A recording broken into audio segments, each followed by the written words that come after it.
आज फिर से पेट में क्यों दर्द होने लगा? आशा को सुबह सुबह पेट में दर्द शुरू हो जाता है। आशा दर्द से छटपट कर रही होती है। तभी उसकी सास सुषमा देवी वहाँ पहुँचती है। बहू को दर्द में देखकर कहती है, अरे बहू, क्या हुआ? आज फिर से पेट में दर्द शुरू हो गया? कहीं तुझे लेबर पेन तो शुरू नहीं हो गया? ये क्या कर रही है बहू? मैंने तुझसे एक बच्चा मांगी थी, अब हर रोज ऐसे बच्चा दे रही है। 3 बच्चा 3 दिन में दे चुकी है और आज चौथा देने वाली है लगता है। हे ऊपर वाले, हमें बचा ले। मैंने गलती से बहू से एक बच्चा मांग ली थी, ये तो हर रोज बच्चा दे रही है मुझे।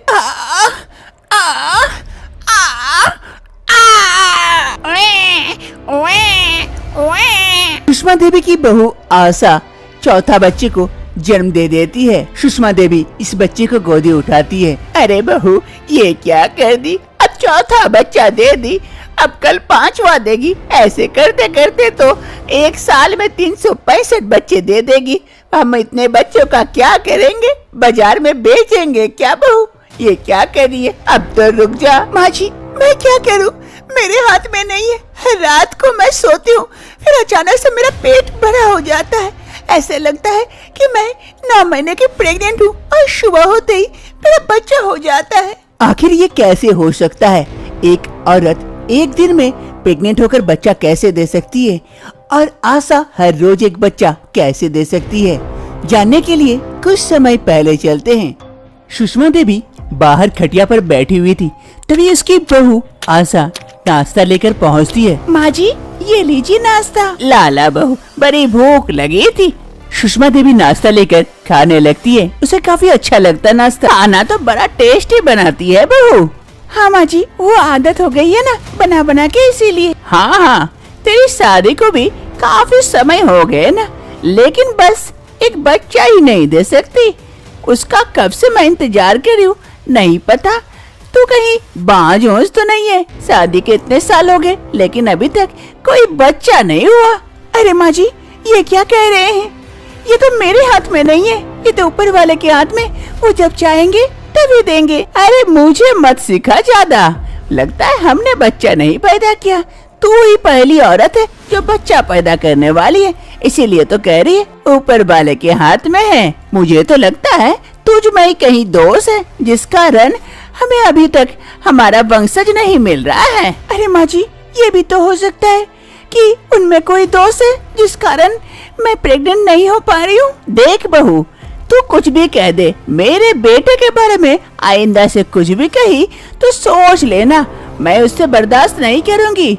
मेरा मोहन बेटा मेरा जिगर का टुकड़ा है, उसमें कोई दोष हो ही नहीं सकता है। दोष तो तुझ में है, लगता है तू ही बांझ है।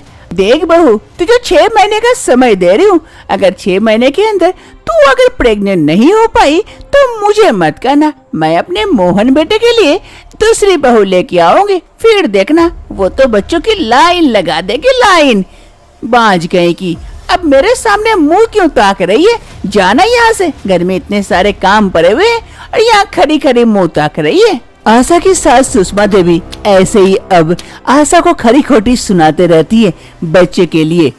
ऐसे ही एक रोज आशा कमरे में बैठकर रो रही होती है अपनी सास की बातों को याद कर कर के। अब मैं क्या करूं? मैं प्रेग्नेंट नहीं हो पा रही हूँ तो सासू माँ हमेशा मुझे कुछ न कुछ सुनाते रहती है। तभी वहाँ पर आशा का पति मोहनलाल आ पहुँचता है। आशा को रोते देख उसके पास जाता है। आशा का पति मोहनलाल आशा से खूब प्यार करता था। अरे आशा, क्या हो गया? क्यों रो रही हो? अरे मोहन, अब मैं क्या बताऊं? माँ जी हमेशा मुझे सुनाते रहती है बच्चे के लिए। अब बच्चे नहीं हो रहे तो मैं क्या करूं? मेरे हाथ में थोड़े ना है, अब मैं कैसे समझाऊं उन्हें? अरे आशा, ये दुनिया की सच्चाई है। अगर बच्चा नहीं होगा तो लड़कियों पे ही दोष दिया जाता है। अब तुम क्या कर सकती हो? और वैसे भी हमारी शादी को भी कितने साल हो गए, अभी तक कोई बच्चा नहीं है। इसीलिए माँ भी थोड़ी सी गुस्से में है और सारा गुस्सा तुम पे निकाल देती है। अरे मोहन, तो मैं क्या करूं? मेरा कहाँ दोष है? अरे आशा, एक काम तो कर सकती हो तुम। मैंने सुना है बगल के गांव में एक वैद्यराज जी आए, सभी को दवाई देते हैं और सभी कोई अच्छा भी हो जा रहे हैं, इलाज काफी अच्छा कर रहे हैं। वहाँ जाकर बैद्यराज जी से एक बार मिल के देखो, शायद कोई दवाई दे दे जिस कारण हमें बच्चा हो जाए। हाँ मोहन, अब यही एक रास्ता है, बैद्यराज जी के पास जाना पड़ेगा। वही अगर कोई दवाई दे दे और हमें बच्चा हो जाए तो सबसे अच्छा है। माँ जी भी खुश हो जाएगी और हमें एक औलाद भी मिल जाएगी। मैं कल ही जाऊंगी उनके पास। हाँ चलो, अब खुश हो जाओ। देखना बैद्यराज जी जो दवाई देंगे उससे हमें बच्चा हो जाएगा और तुम भी माँ बन जाओगी और मैं बाप, और मम्मी भी काफी खुश हो जाएगी दादी बनकर। फिर देखना मम्मी तुमसे कितना प्यार करती है। दूसरे रोज सुबह सुबह आशा आ जाती है बैद्यराज जी के पास। अरे लगता है यही वाला है बैद्यराज जी का घर। हाँ हाँ, यहाँ तो बोर्ड भी लिखा हुआ है बैद्यराज। चलती हूँ, अंदर जाके देखती हूँ। ऊपर वाला ने चाहा तो बैद्यराज जी अगर कोई दवाई दे दे और मैं माँ बन जाऊँ। फिर आशा धीरे धीरे घर के अंदर प्रवेश करती है। बैद्यराज जी कमरे में बैठे हुए थे और उनका चेला नीचे बैठा हुआ था। चेला रमेश बैद्यराज जी से सीखने के लिए आया हुआ था। आज सुबह से कोई नहीं आए थे। बैद्यराज जी काफी थक चुके थे। अरे रमेश, एक काम करना, देखना कोई आए तो मुझे बताना, मैं जरा अंदर जाके आराम करता हूँ। हाँ हाँ गुरुजी, ठीक है, आप जाइए, कोई आएगा तो मैं आपको बता दूंगा। फिर बैद्यराज जी वहाँ से उठकर अंदर कमरे की ओर चले जाते हैं और इधर रमेश जाकर ऊपर बिस्तर पर बैठता है। तभी वहाँ पर आशा आती है। आशा रमेश को देखकर बैद्यराज समझ बैठती है और अरे नमस्कार बैद्यराज जी। फिर रमेश आशा के मुंह से खुद को बैद्यराज सुनते हुए काफी अच्छा लगता है। वो मन ही मन सोचता है, अरे ये मुझे बैद्यराज समझ रही है, मैं बैद्यराज जी को बुला के लेके आऊँ? अरे नहीं नहीं, मैं भी तो एक दिन के लिए बैद्यराज बन जाता हूँ। कौन सा दवाई लेने आएगी, मैं तो जानता ही हूँ, दे दूंगा, थोड़ा सा मेरा भी नाम हो जाएगा। अरे आओ आओ, बताओ क्या दिक्कत है? अरे बैद्यराज जी, आपकी उम्र तो काफी कम है और तजुर्बा काफी ज्यादा। अरे हाँ हाँ, क्या करूँ, ज्ञान का भंडार है मेरे पास।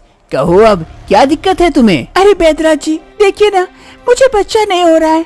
शादी को 3 साल हो गए, अब सास भी खरी खोटी सुनाने लगी है। अगर आपके पास इसका कोई उपाय हो तो। अरे हाँ हाँ, है ना उपाय। अरे क्या करूँ, बैद्यराज जी ने उस दिन किसी औरत को वो वाला दवाई दिए थे, मैं भी इसे वही वाला दवाई दे देता हूँ, फिर इसे भी बच्चा हो जाएगा, ये भी खुश और मैं भी खुश। अरे बैद्यराज जी क्या सोचने लगे? अरे कुछ नहीं, अभी देता हूँ तुम्हें। फिर रमेश जल्दी से जाता है और एक पोटली से कुछ जड़ी बूटियाँ लेके आता है। अरे ये लो दवाइयाँ, ये खास तरह के बीज हैं जो तुम्हारे पेट में जाने के बाद बच्चे उत्पन्न करेंगे। इसे तुम रात में सोने से पहले खाकर सो जाना, देखना जल्द ही तुम्हें खुशखबरी मिलेगी। लेकिन बैद्यराज जी इतना सारा? अरे ये तो मुझे भी नहीं पता है कितना खाना है, इसे 1 महीने के लिए खाने के लिए कह देता हूँ। एक काम करना, इसे 1 महीने तक हर रोज खाना, फिर देखना तुम्हें जल्दी खुशखबरी मिल जाएगी। धन्यवाद बैद्यराज जी। ये कहते हुए आशा वहाँ से वो बीज लेकर चली जाती है। अरे अब तो मैं जल्द ही बैद्यराज बन जाऊंगा। अब आशा रात को सोने से पहले वो बीज लेके आती है और एक बीज रात को खा लेती है और सो जाती है। ऐसे ही दिन बीतने लगते हैं। अब आशा हर रात को वो बीज खाने लगती है। ऐसे ही 1 महीने बीत जाते हैं। सुबह का वक्त हो रहा था। आशा के पेट में अचानक से दर्द शुरू हो जाती है। माँ जी। आशा के पेट में काफी दर्द हो रहा था, जिस कारण वो अपनी सास को बुलाती है। उसकी सास वहाँ पर आती है। आशा को दर्द में देखकर कहती है, अरे हाँ बहू, क्या हो गया? अरे माँ जी काफी तकलीफ हो रही है, काफी दर्द हो रहा है पेट में। अरे पेट में ही दर्द हो रहा है, कोई गैस उस बना होगा इसलिए दर्द हो रहा है। थोड़ा ना तू बच्चा देने वाली है जो लेबर पेन उठा है। ये कहते हुए उसकी सास वहाँ से जाने लगती है। तभी उसे एक बच्चे की रोने की आहट सुनाई देती है। अरे ये बच्चे की रोने की आहट? अरे बहू तू बच्चा दी, इसका मतलब कि तुझे सच में लेबर पेन उठा था बच्चे देने के लिए? मैं तो समझी गैस हुआ था। अरे मेरी बहू, अरे मेरा बच्चा। आशा एक बच्चे को जन्म देती है। ये देखकर उसकी सास काफी खुश हो जाती है। वर्तमान समय सास सुषमा देवी अपना सर पकड़ के बैठी हुई थी। तभी वहाँ पर उसका बेटा मोहनलाल आता है। अरे माँ, आशा, तुम लोग ऐसे क्यों बैठे हो? क्या हो गया? अरे बेटा, और क्या होगा, हर रोज जो होता आया है वही हो रहा है। बहू ने फिर से बच्चे दे दी, अब 4 बच्चे हो गए। अब ऐसे ही बहू बच्चा देते रही तो हम बच्चों का क्या करेंगे, इतने सारे बच्चे का। अरे माँ, जरूर कुछ बात है जिस कारण आशा हर रोज बच्चा दे रही है। अरे आशा, तुम अब सोच के बताओ जरा, तुम बच्चे क्यों दे रही हो? ऐसा कोई दवाई वगैरह या कुछ खाई थी, या मैंने तुम्हें उस वैद्यराज जी के पास जाने को कहा था, वहाँ जाके कुछ दवाई लेके आई थी क्या? हाँ मोहन, मैं वहीं गई थी वैद्यराज जी के पास। उसने मुझे दवाइयाँ दी थी, कुछ बीज जैसा। वो कहे थे रात में सोने से पहले खा लेना। मैंने 1 महीने तक वो दवाई खाई, उसके बाद से ही ये बच्चा होने का सिलसिला शुरू हो गया। अब मैं क्या करूँ, कुछ समझ नहीं पा रही हूँ। हर रात को मैं प्रेग्नेंट हो जाती हूँ और सुबह बच्चा दे देती हूँ। अरे आशा, मुझे लग रहा है वो वैद्यराज जी जरूर कुछ गलत दवाई दे दिए थे जिस कारण तुम्हें ऐसा हो रहा है। तुम फिर से जाओ और वैद्यराज जी से मिलो, वरना ये बच्चे होने का सिलसिला नहीं रुकेगा। अरे माँ, तुम भी चली जाओ साथ में। अरे हाँ बेटा, मैं चली जाती हूँ। बहू, आज ही चलते हैं, वरना कल और एक पोता पोती कुछ मिल जाएगा हमें। सुषमा देवी अपने बहू आशा को लेकर उस वैद्यराज जी के पास पहुंच जाती है और देर न करते हुए, अरे नमस्कार वैद्यराज जी। अरे आइए आइए, कहिए।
क्या दिक्कत है? अरे वैद्यराज जी, बहू को बच्चे की दिक्कत है। ओह अच्छा, बच्चे नहीं हो रहे हैं। अभी मैं दवाई दे देता हूँ, आपकी बहू को बच्चे हो जाएंगे, वो जल्द ही गर्भवती हो जाएगी। अरे नहीं वैद्यराज जी, इसे बच्चे होने का सिलसिला नहीं रुक रहा।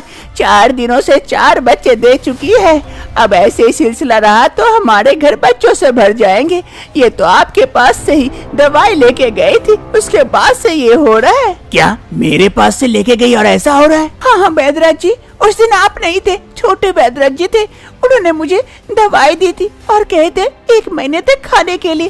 उसके बाद से मेरा ये बच्चे होने का सिलसिला रुक नहीं रहा है। क्या उसने तुम्हें भी दवाई दे दी? अरे वो मेरा चेला था, वैद्यराज बनना चाहता था और सबको उल्टा पुल्टा दवाई देके सबकी हालत खराब करके रखा है, इसीलिए तो मैंने उसे यहाँ से निकाल दिया। लेकिन वैद्यराज जी, इसका कोई उपाय निकाल दीजिए, वरना मैं हर रोज बच्चा दूंगी। हाँ बेटी, अभी देता हूँ। जो दवाई तुम्हें वो मेरे चेले ने दिया था, उसे 1 खाना था, लेकिन वो तुम्हें 30 दवाई दे दी, जिस कारण तुम्हें अब 30 दिनों तक बच्चे होंगे। लेकिन तुम चिंता मत करो, मैं तुम्हें दूसरी जड़ी देता हूँ। ये जड़ी खाने से तुम्हें बच्चे होने का सिलसिला रुक जाएगा। आज ही तुम रात को सोने से पहले खा लेना, देखना कल से और तुम्हें बच्चे नहीं होंगे। फिर वैद्यराज जी एक थैले से एक जड़ी निकालते हैं और वो जड़ी आशा को देते हैं। आशा और उसकी सास वो जड़ी पाकर वहाँ से चली जाती है, वैद्यराज जी का धन्यवाद करते हुए। अरे अच्छा हुआ मैंने उसे निकाल दिया, वरना नहीं पता ये क्या क्या दवाई देकर सबकी हालत खराब करके रखा था। ये तो मेरा नाम डुबाने पे तुला हुआ था। दूसरी सुबह आशा झाड़ू लगा रही थी और इधर इसकी सास और पति बच्चे संभाल रहे थे। अरे बहू, झाड़ू बाद में लगाएगी, पहले आकर अपने बच्चों को संभाल। देख कितना परेशान कर रहा है मुझे। अरे माँ जी, आप ही तो बच्चा बच्चा कर रहे थे, अब बच्चे आए तो आप ही परेशान हो रहे हैं। अरे बहू, मैं तो 1 बच्चा मांगी थी, तू तो 4 बच्चा थमा दी। इससे तो मैं पागल हो जाऊंगी। अच्छा ठीक है माँ जी, आ रही हूँ। अब आशा, उसकी सास और उसका पति इन 4 बच्चों के साथ अपनी आगे की जिंदगी खुशी खुशी बिताते हैं। अमरनाथ जी एक पेड़ के नीचे सिगरेट पीने लगते हैं। तभी कुछ ही समय में शोभा आती है। वो प्लास्टिक बैग लेकर शौच वाला। फिर शोभा उस प्लास्टिक बैग को वहाँ से फेंकती है, लेकिन किसी कारणवश प्लास्टिक बैग दूर नहीं जाता है और जाकर एक पेड़ पर लटक जाता है। पेड़ पर लटकने की वजह से वो प्लास्टिक बैग फट जाता है और उसके अंदर का सारा शौच नीचे गिर पड़ता है। नीचे अमरनाथ जी खड़े खड़े सिगरेट का मजा ले रहे थे।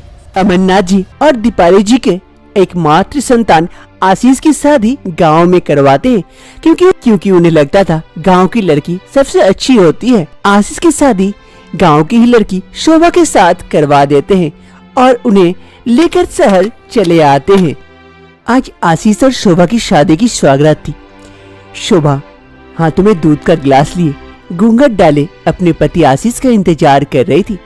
तभी आशीष आता है हाथों में गुलाब का फूल लिए। अरे शोभा, ये लो, ये गुलाब का फूल तुम्हारे लिए। ये फूल तुम्हारी खूबसूरती को और भी चार चांद लगा देंगे। शोभा फूल ले लेती है और दूध का गिलास आगे बढ़ाती है। ये लीजिए, दूध पी लीजिए। अरे पहले अपना घूंघट तो हटाओ, उसके अंदर से जो खिला हुआ चेहरा है वो खूबसूरत चेहरा तो दिखाओ। अरे घूंघट तो आप हटाएंगे ना, मैं कैसे हटा सकती हूँ? तो ठीक है, नेक काम में देरी कैसी। फिर आशीष घूंघट हटाता है। अरे शोभा, आज तो तुम बड़ी ही खूबसूरत लग रही हो। ऐसे ही आशीष और शोभा की रात कटती है धीरे धीरे।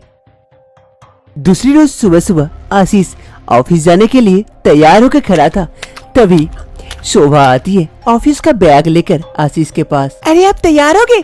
ये लीजिए आपका ऑफिस का बैग। अरे वाह शोभा, तुम्हें तो सब कुछ पता है। मुझे नहीं पता होगा तो और किसे पता होगा? पड़ोसी को? मैं आपकी बीबी हूँ, सब पता करना पड़ता है। अरे वाह, तुम तो बहुत चालाक हो। भले ही गाँव से हो लेकिन लग नहीं रही हो। चलो एक काम करना, शाम को तैयार रहना, हम लोग दोनों शाम को रेस्टोरेंट चलेंगे डिनर के लिए। हाँ, और माँ बाबा का ख्याल रखना।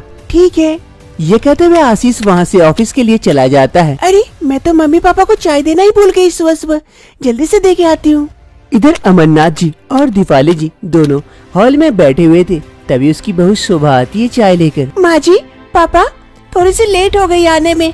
वो आशीष ऑफिस जा रहे थे ना, तो उधर थोड़ा सा व्यस्त हो गई थी। ये लीजिए चाय पी लीजिए। अरे बहू, कोई बात नहीं है, अभी तो इतने देर में भी मिली है, और जब तू नहीं थी वो भी नसीब नहीं होती थी। हाँ हाँ जी, आप बदनामी कर लीजिए मेरा बहू के सामने। बहू जब मायके जाएगी ना, फिर देखती हूँ आपको चाय कौन देता है। अरे नहीं नहीं दीपाली जी, वो तो मुंह फिसल के निकल गई थी। अरे माँ जी, पापा आप लोग झगड़ा मत कीजिए, आप लोग चाय पीजिए, मैं नाश्ता का कुछ प्रबंध करती हूँ। फिर शोभा के सास ससुर दोनों चाय पीने लगते और इधर शोभा नाश्ता का प्रबंध करने के लिए रसोई की ओर चली जाती है। शोभा नाश्ता बनाने के लिए किचन आ जाती है। अरे क्या बनाऊँ आज सबके लिए नाश्ता? सैंडविच बना देती हूँ। तभी अचानक से शोभा को शौच लग जाती है। अरे पेट में दर्द होने लगा, काफी जोरों की शौच लगी है। नाश्ता आके बनाऊंगी, जल्दी से शौच करके आ जाती हूँ। फिर शोभा शौच करने के लिए शौचालय की ओर चल देती है। फिर शोभा शौचालय आ जाती है शौच करने के लिए। शौचालय आने के बाद शोभा को शौक लगता है, क्योंकि सामने एक कोमोड था, कोई इंडियन पेन नहीं था और शोभा कभी भी कोमोड में शौच नहीं की है। अरे ये क्या, ये तो इंडियन पेन नहीं है, मैं कहाँ शौच करूँ? इस डब्बे में तो मेरा शौच होगा ही नहीं। मैं अब क्या करूँ, बड़ी जोर की शौच भी लगी है। शोभा इधर उधर करती है, लेकिन उसके पास कोई दूसरा चारा नहीं था, तो वो जाकर कोमोड में बैठ जाती है शौच करने के लिए। लेकिन कोमोड में शोभा का शौच होता नहीं है। अरे अब मैं क्या करूं, मुझे बड़ी जोर की शौच लगी है और इस डब्बे में मेरी शौच हो नहीं रही है। अब मैं कहाँ करूं? खेत भी तो नहीं है शहर में कि खेत चली जाऊं। शोभा काफी देर तक इंतजार करती है, इधर उधर घूम के देखती है कि कोई रास्ता निकल जाए। तभी अचानक से शोभा की नजर एक प्लास्टिक बैग पर जाती है। अरे ये प्लास्टिक बैग, कहीं मैं ये प्लास्टिक बैग में अगर शौच कर लूं और जाके बाहर फेंक दूं तो काम बन सकता है, किसी को पता भी नहीं चलेगा। फिर शोभा और कुछ नहीं सोचती है, एक प्लास्टिक बैग वहाँ से लेके आती है और उस प्लास्टिक बैग में ही शौच करने के लिए बैठ जाती है। और कुछ ही समय में जैसे ही शौच हो जाता है शोभा का, वो प्लास्टिक बैग लेती है, उसे अच्छे से बांध देती है और उसे लेकर बाहर चली जाती है फेंकने के लिए, ताकि किसी को पता भी ना चले। शोभा उस प्लास्टिक बैग को लेकर बाहर आ जाती है गार्डन तरफ और वहाँ से फेंक देती है। चलो काम हो गया। अब ऐसे ही शोभा हर रोज जब भी शौच लगती वो शौचालय में जाकर प्लास्टिक में शौच कर देती और बाहर आकर गार्डन से उस प्लास्टिक को फेंक देती थी। ऐसे ही दिन बीतने लगा। ऐसे ही एक रोज अमरनाथ जी गार्डन आए हुए थे सिगरेट पीने के लिए। अरे घर में तो बीबी सिगरेट पीने नहीं देती है, यहीं छुप छुप के एक सिगरेट पी लेता हूँ, यहाँ कोई देख भी नहीं पाएगा। अमरनाथ जी एक पेड़ के नीचे सिगरेट पीने लगते हैं। तभी कुछ ही समय में शोभा आती है, वो प्लास्टिक बैग लेकर शौच वाला। शोभा इधर उधर देखती है लेकिन कोई दिखाई नहीं पड़ता है। अरे चलो आज भी कोई नहीं है, जल्दी से इस बैग को फेंक देती हूँ, किसी को पता भी नहीं चलेगा। फिर शोभा उस प्लास्टिक बैग को वहाँ से फेंकती है, लेकिन किसी कारणवश प्लास्टिक बैग दूर नहीं जाता है और जाकर एक पेड़ पर लटक जाता है। पेड़ पर लटकने की वजह से वो प्लास्टिक बैग फट जाता है और उसके अंदर का सारा शौच नीचे गिर पड़ता है। नीचे अमरनाथ जी खड़े खड़े सिगरेट का मजा ले रहे थे। सारा शौच अमरनाथ जी के सर पर गिर पड़ता है। अरे ये क्या गिर गया, लटलटा सा, बहुत ही महक रहा है। अरे ये तो लग रहा है शौच है, कोई कौवा ने इतना सारा शौच कर दिया। जी जी जी जी, नहीं नहीं, काफी महक रहा है। कौन शौच फेंक दिया और पेड़ के ऊपर से कौन शौच कर रहा है? अरे सी जी जी जी, ये तो किसी इंसान का शौच है, मेरे सर पे गिर गया। मैं तो पूरा शुद्ध हो गया। जी जी जी जी, अब मैं क्या करूं? शोभा ये सब सुनते ही वो छुप जाती है। अरे मुझे नहाना पड़ेगा, मैं जल्दी जाता हूँ, नहीं तो यहीं उल्टी हो जाएगी। अमरनाथ जी जल्दी जल्दी से वहाँ से चले जाते हैं और इधर शोभा को काफी शर्मिंदगी महसूस होती है। अरे ये मैंने क्या कर दिया, सारा शौच ससुर जी के सर पे गिर गया। ची ची ची, उन्हें पता चल गया तो क्या होगा। ची ची। शोभा भी जल्दी से छुप छुपाए वहाँ से भाग जाती है। अमरनाथ जी जैसे तैसे करके घर के अंदर आते हैं और जल्दी से बाथरूम की ओर भागते हैं नहाने के लिए। तभी सामने उसकी बीवी दीपाली जी सामने आकर खड़ी हो जाती है और अमरनाथ जी की ये हालत देख कहती है, ए जी, ये सब पीला पीला लगा के कहाँ घूम रहे हैं? कहीं हल्दी तो नहीं लगाए गोरा होने के लिए? लेकिन ये गू जैसा महक क्यों रहा है? कहीं किसी ने आपके शरीर पर हग तो नहीं दिया? अरे दीपाली जी सही सोच रहे हैं, मैं गया था बगीचे में थोड़ा सा तुमसे छुप छुपाए सिगरेट पीने के लिए और किसी ने ऊपर से हग दिया मेरे ऊपर, मेरी ये दुर्दशा हो गई। छी छी छी छी छी, पूरे घर को अशुद्ध कर रहे, जल्दी से जाइए नहाइए, फिर गंगा स्नान करवाना पड़ेगा लगता है आपको। जी जी, और छुप छुपाए पीजिए सिगरेट, यही दुर्दशा होगी। नसीब में तो गू लिखा हुआ है। जी जल्दी जाइए, जी घिन आ रहे मुझे। अमरनाथ जी जल्दी जल्दी से वॉशरूम की ओर चले जाते हैं और अंदर कमरे से ये सारी बातें शोभा सुन रही होती है। उसे काफी बुरा लगता है। दूसरी शाम शोभा को काफी गिल्ट फील हो रहा था, वो और इस बात को छुपा नहीं पा रही थी। आखिर आशीष को सारी सच्चाई बता देती है। आशीष शोभा की ये बातें सुनकर काफी गुस्सा जाता है। अरे शोभा, ये करने की क्या आवश्यकता थी? अगर तुम्हें दिक्कत थी कोमोर से, मुझसे कहती, मैं इंडियन पेन बैठा देता। लेकिन तुमने जो ये काम किया है, कभी अगर मम्मी पापा को पता चल गया तो वो तुम्हें क्या सोचेगी पता है? आशीष मुझे माफ कर दीजिए, मुझसे बहुत बड़ी गलती हो गई, मुझे आपसे पहले ही बता देना चाहिए था। आशीष गुस्साते हुए वहाँ से चला जाता है और इधर शोभा काफी शर्मिंदगी महसूस करती है अपने इस हरकत के कारण। फिर आशीष दूसरे दिन ही शोभा की दिक्कत देखकर एक इंडियन पेन बैठा देता है। आज शोभा को शौच करने में कोई दिक्कत नहीं होती है। शोभा इंडियन पेन में आराम से शौच करती है और शोभा का प्लास्टिक शौचालय भी दूर हो जाता है और अब शोभा सबके साथ खुशी खुशी रहने लगती है। Hey there. Subscribe to my channel. And also press this bell icon.